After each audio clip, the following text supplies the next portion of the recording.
Hello, good morning, and welcome, ladies and gentlemen, from me, Yuri Bender, and everybody at the Financial Times here in London. I'm delighted to see so many of you around the world tuning in to our 2020 Wealth Management Summit. And I would like to thank our sponsors, NiCredit, Royal London Asset Management, Moxtra, and the Charities Aid Foundation for making this virtual event possible. Now, we've decided to split the running order today into two chunks, with business and industry matters addressed in the morning and investment themes in the afternoon. But of course, the interconnected issues of the US presidential election, the shift of global power to Asia, the concurrent COVID-19 pandemic, which is accelerating digital transformation, and the parallel social revolution and its demands for diversity, environmental standards, and justice will be underlying all of our discussions. I encourage as many of you as possible to ask questions throughout the day, and we'll be asking them whenever time permits. Please type them in the appropriate box on your screens. If you'd like to tweet or reference today's event, please use the hashtag FTWealthSummit with wealth, the W and the S capitalized. Feedback forms will be emailed out after the event, so do let us know your thoughts. So this morning alone, we have a star-studded cast, including Peter Flavel, CEO of Coutts, allegedly Her Majesty the Queen's favorite bank, Jonathan Larson, Head of Innovation at Chinese insurance company Ping An, Dr. Kelly Keogh, Head of Digital Business at JP Morgan, and the professor himself, of course, Amin Rajan. But the first of my duties this morning is to invite our opening keynote speaker to the virtual stage. He'll be addressing how the global map of wealth and economic power is being redrawn. Now, I had the pleasure to meet this gentleman in Singapore, where he lives with his family several years back. He's a political and business philosopher, an academic and best-selling author, mapping out key trends in global power distribution, the building of megacities, digital and innovation. His books include Connectivity and this volume, The Future is Asian, which I'm currently reading and would recommend to all of you. Ladies and gentlemen, we're so lucky to have him address us this morning on a historic day during a groundbreaking era. Let us welcome the managing partner of FutureMap, Parag Khanna. Parag, the screen is yours.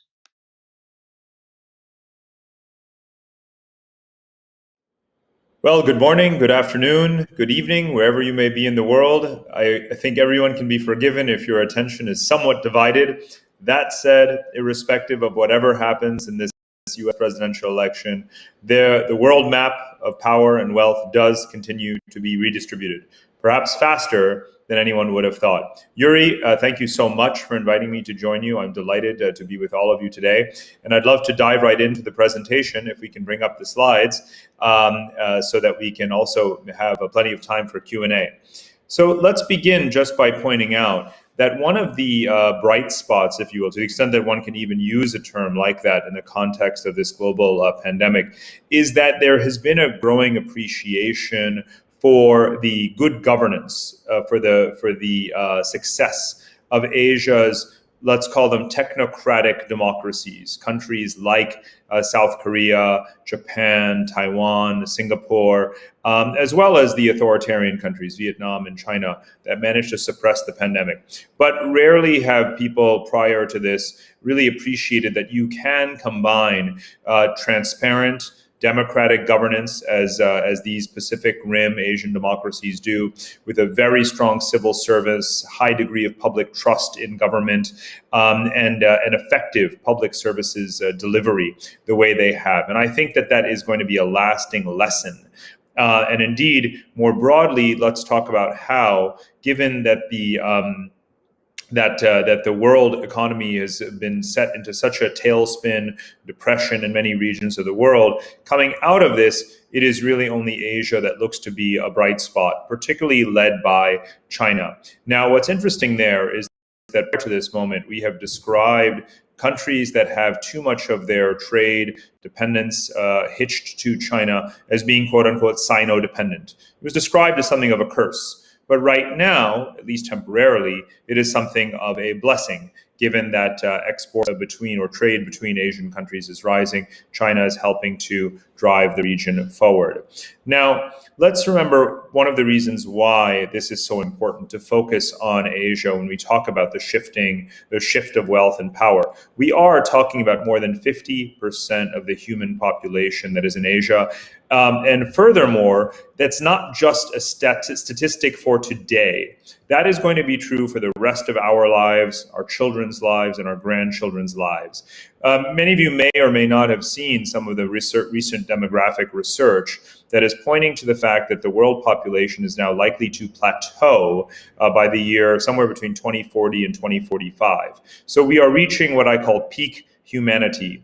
In fact, the generation Alpha, which is today's children and those still to be born until the year 2025, is likely to be smaller or not reach the same size as generation Z, today's preteens and early teens. That is really remarkable. We are at the kind of demographic inflection point that happens very rarely in history, but does tend to coincide with events like a pandemic. So you have a plateauing of the world population, but you have Asia as the demographic center of gravity, and you have the majority of the world's economic growth being generated in Asia. Therefore, it's very important to hone in on the activity on inside this circle and understand what's going on. Now, let me talk about how wealth moves with people. We are, again, at a time of a pandemic where migration has been heavily restricted. In fact, never in human history have we had such a coordinated global border closure and lockdown.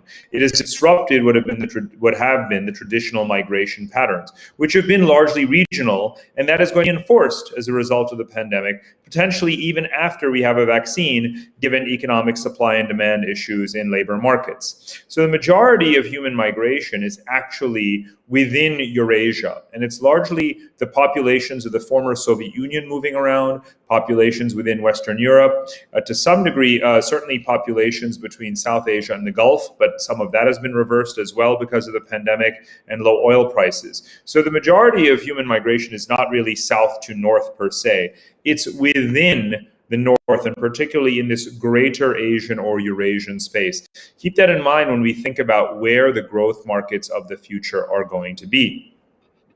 Now, in Asia, one of the important things is that as we think about a world that is more regional than global, at least for the foreseeable future, Asia's advantage is that in having to a greater degree than other areas overcome the pandemic, this will reinforce the intra-regional, the internal Asian migration patterns. This can be students, it can be tourists, it can be business travelers.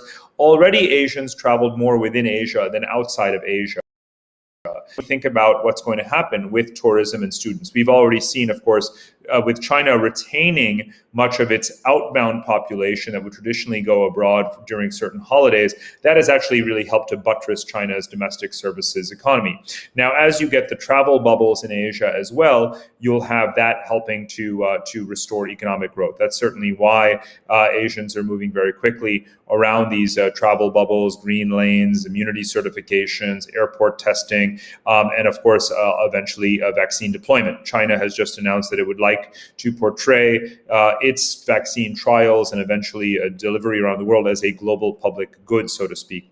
But be that as it may, it's going to be some time before there is a demand or a supply, really, for the volumes of trans-regional, intercontinental travel the way they were before. So when you think about regions that have that population density where cross-border movement is going to be restored quickly, that's another advantage that Asia has. Let's talk about demographics. When we think about the relationship between wealth and the transfer of wealth, of course, intergenerational transfer matters a great deal. Of course, it's coming up in the news right now when we look at the US election. If the Democrats raise taxes, we see what maneuvers wealthy people are already making. The same is happening in Europe and in specific Asian countries in terms of shifting assets into children's or grandchildren's name and other kinds of financial instruments and devices. So the intergenerational wealth transfer that represents the majority of the wealth that baby boomers are passing on to millennials and younger generations is underway right now, really from the 2010s through the 2030s is going to be this period. So thinking about where young people go and where young people are and who is inheriting wealth and what they do with it are very critical questions that we need to ask and to answer when we think about the future of consumption and investment by households and individuals. And Asia is looking quite strong in this area. And I show this slide because many people think of Asia as just old and aging, especially because they think about Japan, Korea, and coastal China and so forth. But remember that Asia also has plenty of young people when we're talking about nearly 5 billion people. Those two spikes on your left-hand side there are China and India, each of which has more young people, meaning people below its median age as a country, than all of Europe has people. Right? So we have to be careful when we describe China as just old and aging. No doubt it has a rising dependency ratio, that is true, but it still has, again, a very substantial number of young people who are upwardly mobile, earning, and so forth. India has, again, similar number of young people, but if you notice the light gray bars, it has a much younger median age. So one short item to flag is the Indian diaspora is actually only half the size of the Chinese diaspora in terms of international footprint, but most of the Chinese diaspora is within Asia, whereas the Indian diaspora is not only going to grow larger than the Chinese diaspora in the coming generation because of the youth factor, but it's also going to be much more international as a result of the English language and, of course, some of the geopolitical dynamics and suspicions that afflict Chinese people. So for those of you that work with Chinese families and businesses and so forth, you should be taking some of these things into consideration, and obviously the global mobility of Indians across a range of sectors. So there's a lot more to say about that. Let's move on to looking again at the regional picture. I just want to make a couple of points here on the global economy. There's a lot here, and of course, you're more than welcome to have these slides. But the point I want to make is that we are entering a phase of continental drift, as I call it. You have a North American economic and geopolitical system in many ways. The same is true of Europe and increasingly Asia. So we have a tripolar, tri-regional global economy. These regions are drifting in many ways from each other, not just because of the pandemic, as I highlighted earlier, but much more as a result of trends over the last 10 years that relate to industrial nearshoring, trade protectionism, financial protectionism, nationalism, and so forth. So really, these patterns have been underway, and I think that they are going to be an abiding feature of the global economic landscape. So for North America, you see that the U.S. trades more with Canada, trades more with Mexico than it does with China. Clearly, the U.S.-China trade relationship is not the central axis of global trade, not by a long shot, and I'll show you in just a moment which one is. Europe, moving into the fiscal union 20 years on from the monetary union, is a very positive step, one that has emerged or been accelerated as a result of crisis, and it's quite positive. The multi-trillion-dollar Eurozone budget that's been put forward will really help to shore up Southern Europe, for example, and the liquidity that's being created in the Euro sovereign bond market is actually going to be a very important, not only hedge, but diversification instrument for all of those central banks and others that are looking to move away from only holding US dollars at a time when the US dollar is set to perhaps gradually lose value and where trade with the United States may be declining for major countries. That would primarily be as a result of Asia trading more internally and trading more with Europe. So if you look at Asia's internal trade, it too is 60% of its total, which is a very important resilience mechanism for Asian economies. If you think about the results of the impact of the 98 financial crisis, the GFC of 2008, both of those instances over the last 20 years, Asian countries learned that they have to really double down on regionalism, on being their own buyer of last resort, if you will. This has taken numerous forms. In terms of Belt and Road, China has been reducing tariffs on all Belt and Road countries, largely focused on Asian markets. This is the only region where there is a major trade agreement being negotiated right now, the RCEP, Regional Comprehensive Economic Partnership. So you have a lot of potential. Now, just a final point on this. When you think about the global economy right now and the recovery that we're hoping to have that is being driven forward, stimulus measures and liquidity being provided by central banks, it still will not be like the 2009-2010 period. That was a synchronized global recovery in which major economies, the G20, coordinated to try to restore global trade supply chain linkages. What's happening now is an asynchronous recovery in which countries and regions are focused primarily on shoring up their own industrial base and nearshoring supply chains. So you'll have the asynchronicity and focus on the local. And that, of course, applies very much even if Joe Biden wins the election in the United States.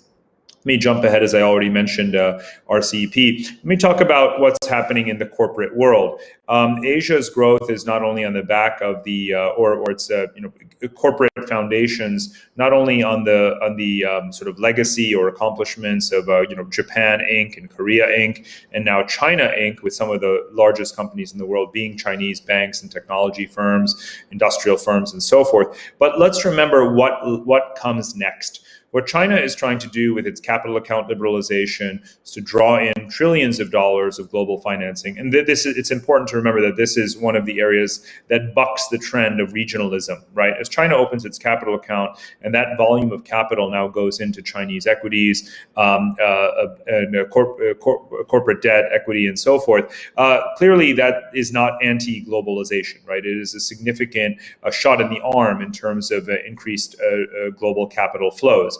Now, what China is doing is, of course, what Japan and Korea have already done.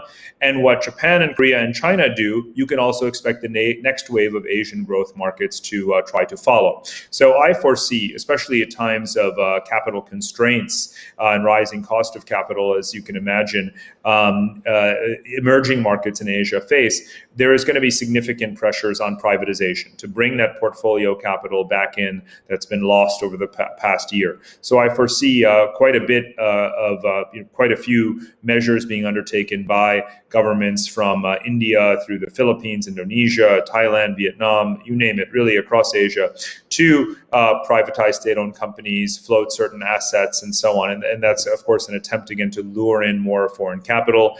That's why private equity has been building its war chests out here in Asia, I think, and sovereign wealth funds looking as well at the opportunities, because that is almost an inevitable consequence of this pandemic. Let me jump ahead and just spotlight the next wave of Asian opportunities. What I've put up thus far, the three dominant waves of Asian economic growth over the past 75 years. Wave one being, of course, Japan. Wave two, the tiger economies. Wave three being China itself, which brings us to the present. And the fourth wave is South and Southeast Asia. And I just want to underscore that here we're talking about 2.5 billion people, from Pakistan through India, through the ASEAN economies such as Indonesia and the Philippines.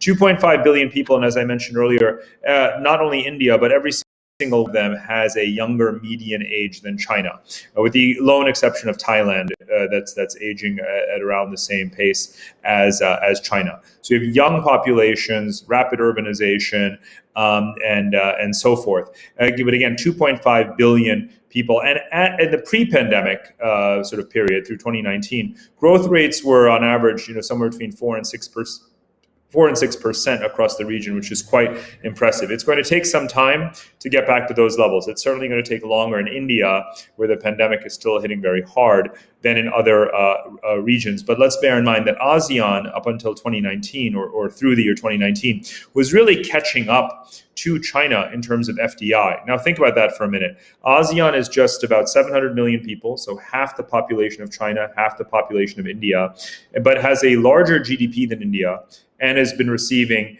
as much foreign investment as China. Hence, it is, some say, the new factory floor of the world. So I think that, focusing on Southeast Asia is a smart play at this point.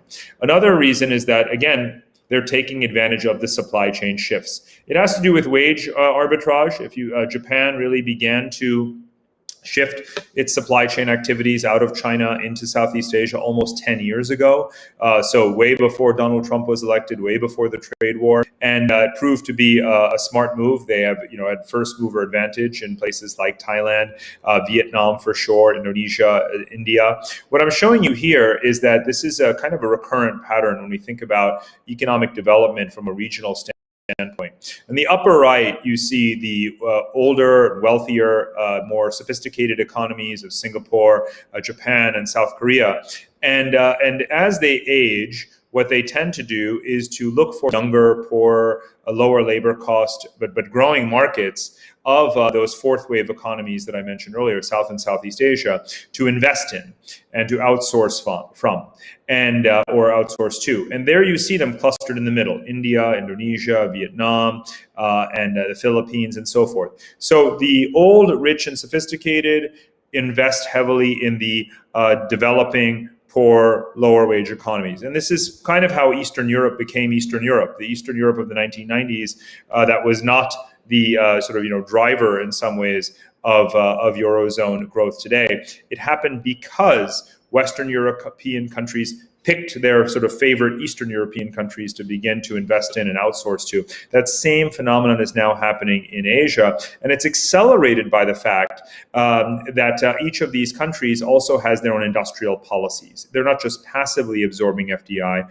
they're actively using some of the same policy measures that China undertook, using special economic zones, requiring having joint venture requirements and so forth, so that their workers get upskilled, technology gets transferred, their own firms become champions in their economies. And I think that's a positive step. Now, let's also remember that one of the important things that is a positive sort of a growth driver and a sign of momentum is that though Southeast Asia has become a new factory floor of the world, it does not depend on manufacturing labor nearly as much as those economies did one generation ago. What I'm showing you here is that the majority of Asian economies are majority services driven. So even though they are on a per capita level far poorer than Western economies or societies, they still have a similar economic structure. Services, meaning young people moving into cities, working in education, healthcare, construction, hospitality, digital, telecoms, finance, you name it. That is actually the majority of what comprises the labor force and the economy in many of these countries, even though they also are getting most of the new marginal manufacturing work as well. So the keywords to remember here are urbanization, digitization, and also I would add financialization, because you are seeing a lot more of the technology role, mobile finance, mobile banking, through broadband internet penetration, and the cooperation that's taking place between banks and telcos right now. So this is as close as you get to leapfrogging, really. And again, as I mentioned, one of the key illustrations of this is the rise of national champions or regional champions here. Now, many people talk about how China and India are carving up Southeast Asia into a kind of new Cold War kind of technological duopoly.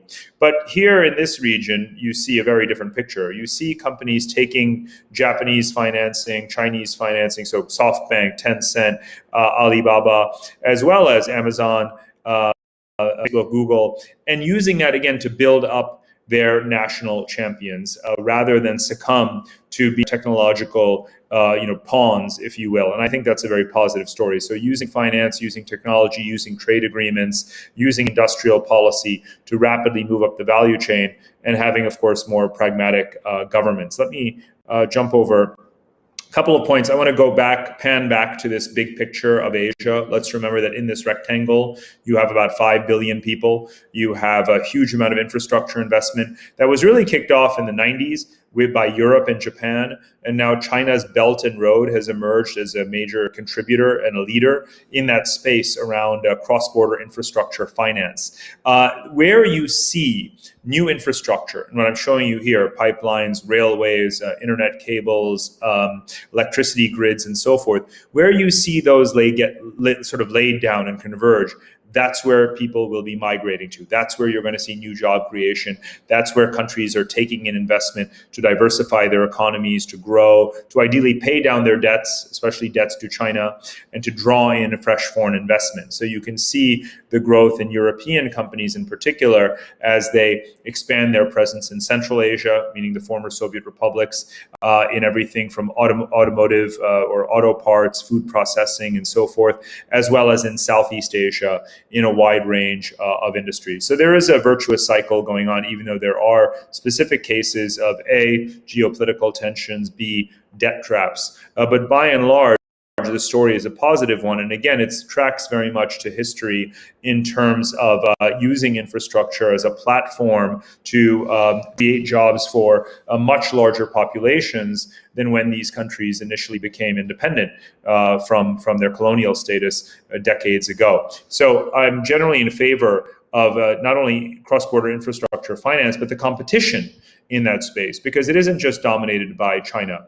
What's happening right now, for example, is that we actually have what I call an infrastructure arms race underway, in which you have Western powers. Let me jump ahead so you can hear.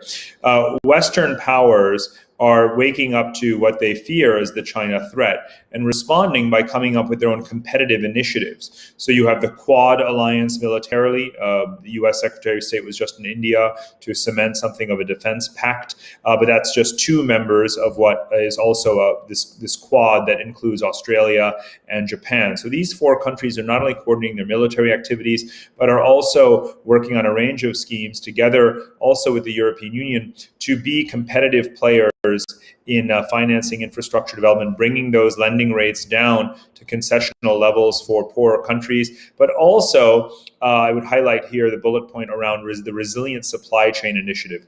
Pulling supply chains out of China in sensitive critical areas like semiconductors, telecoms, pharmaceuticals, auto parts, it really does benefit Southeast Asia more than any other region, because these are countries that have not alliances per se, but certainly strong positive relations with the United States and Europe. So I think that this, again, competitive connectivity, as I call it, or this infrastructure arms race with wide participation from Western liberal powers is going to ensure multipolarity across Asia rather than Chinese hegemony, and B, bring a whole lot of economic clusters, diversify them, distribute them out of just China alone, and shift the situation from what we think of today as a kind of linear pathway towards Chinese monopoly in certain areas into a very vibrant marketplace. And I think that's a positive thing. I just want to go back and highlight 2 points really quickly. One is that, as I was saying earlier, the bright spot, if you will, or the new dyad or most significant axis of global trade is Eurasian. It is between Europe and Asia. You can see the $1.6 trillion. That's of course now dated, but it is more trade between any two regions of the world, with a lot more room to grow, because you can see how, whereas the United States did not join the Trans-Pacific Partnership, and of course the Biden administration would not either, Europe now has an FTA with Japan, is seeking one with Vietnam now, as well as seeking one with ASEAN in general, certainly wants to enhance ties with India, and is pushing very hard for reciprocal market access to China. So Europe is very, very focused on increasing that number from 1.6 trillion.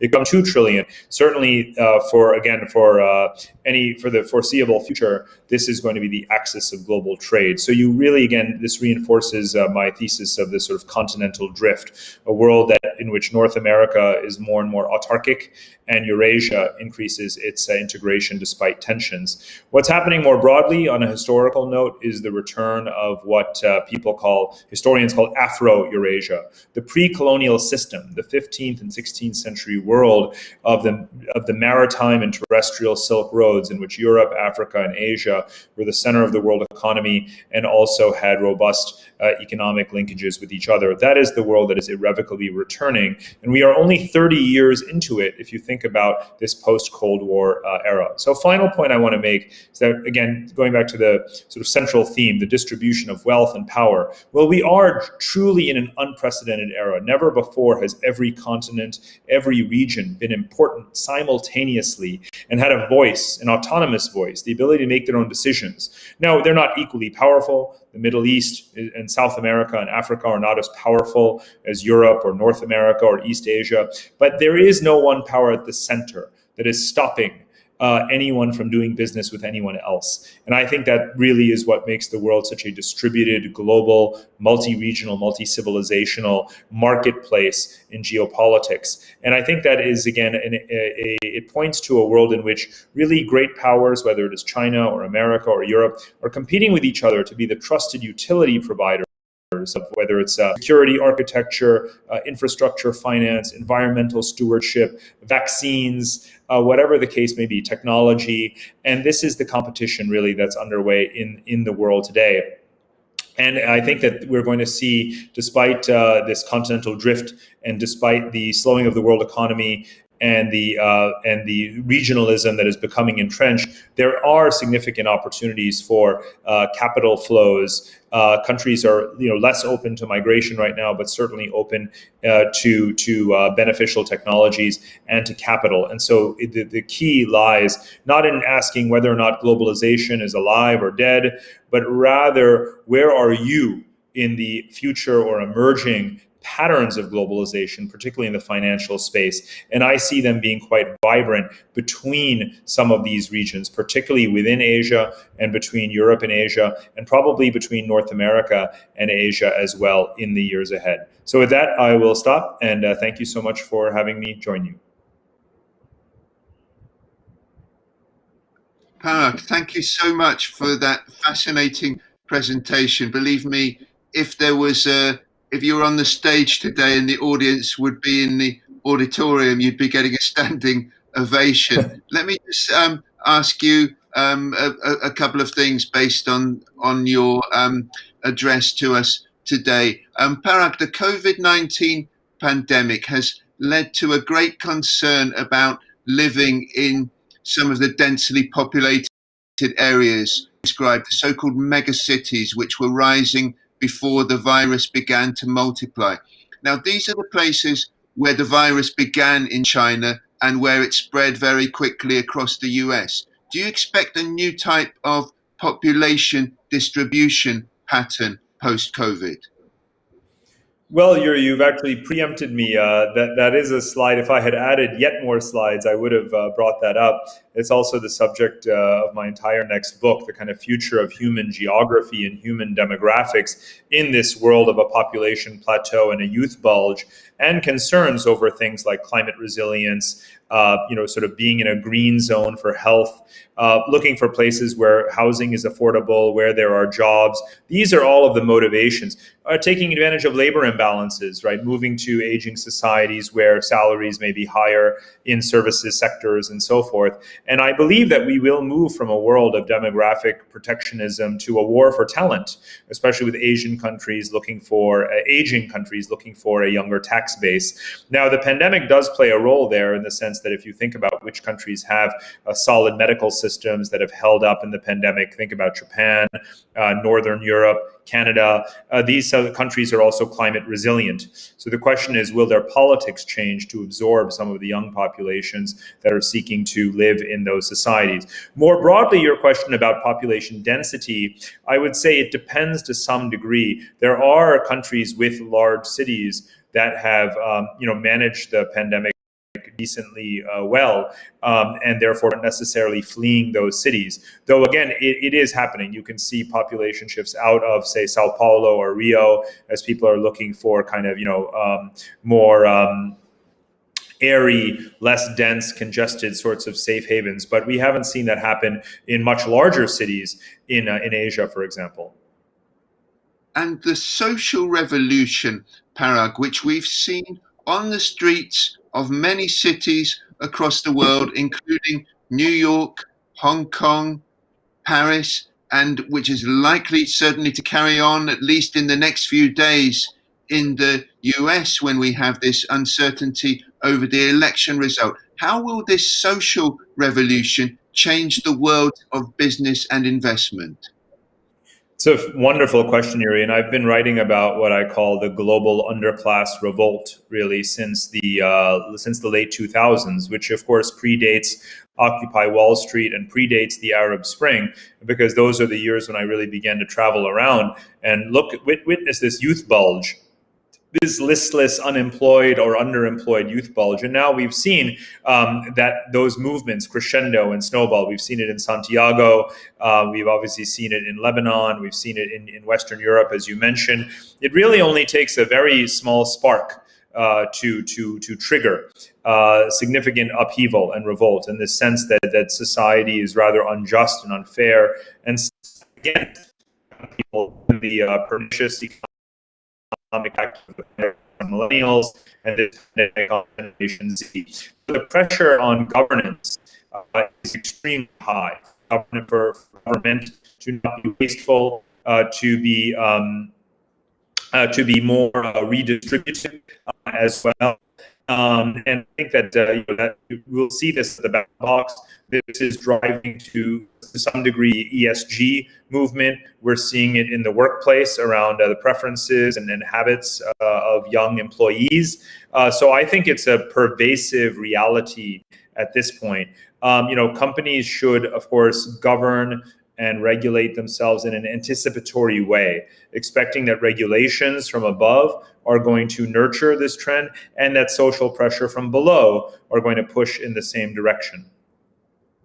And Parag, I'll ask you lastly, very briefly, you talked about a tripolar world. Where does Russia fit into that today, bearing in mind that a lot of that population movement you talked about was in Eurasia? Do you see Russia pivoting more towards China and being part of an Asian bloc?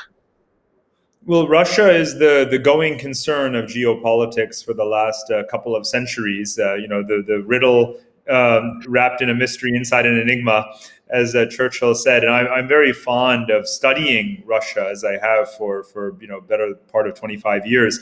And I have witnessed the tilt towards Asia when President Putin was President Obama's so-called pivot to Asia in the year 2013, 2014. He said, we've already pivoted to Asia. And you can witness this in Russia's Eastern Eurasian Economic Forum, which is held every year, and the number of Japanese, Indian, Chinese, Korean, and other firms that are present there and helping to cultivate the food sector, timber, mining, and other areas. You can see that it's a region that, if any region of the world benefits from climate change, again, it's a very terrible and awkward usage of the word benefit, but it is to some degree these parts of Russia. So yes, Russia has tilted towards Asia more, matter-of-factly. Beida University in China maintains an index of countries ranking them by their so-called compliance with China's Belt and Road objectives, and Russia does rank number one as the most compliant country, so to speak. Now, I know for a fact that Russians and the Russian government are very suspicious of China, as every country on earth is. However, the fact that they share a long border and have this enormous power asymmetry means that they will be structurally attached to each other, and that those dynamics are going to evolve rapidly, mostly in China's favor, in terms of what we see now with direct feeding of pipelines from Russia into China. It's something that Russia always refused to do until after the invasion of Ukraine, which led to sanctions, which led to Russia having a weaker negotiating posture, and therefore being, in a way, compelled to build pipelines directly to China. So I do think that Russia is Asianizing demographically, economically, and geopolitically as well. Well, many thanks indeed, Parag, for that brilliant presentation, which leaves us with a lot of optimism, I think, in these challenging times. And like all the other presentations, that will be available to view on demand. And I'm sure that our conversation between Parag and the Financial Times, I hope will continue, and we look forward to a lot more interaction with you in the future, Parag. Thanks again. And next up, ladies and gentlemen, we have Nikita Iyer, Head of Strategic Business Development and Corporate Strategy at Moxtra, who will frame our forthcoming panel discussion by talking about the digitization of customer experience in wealth management.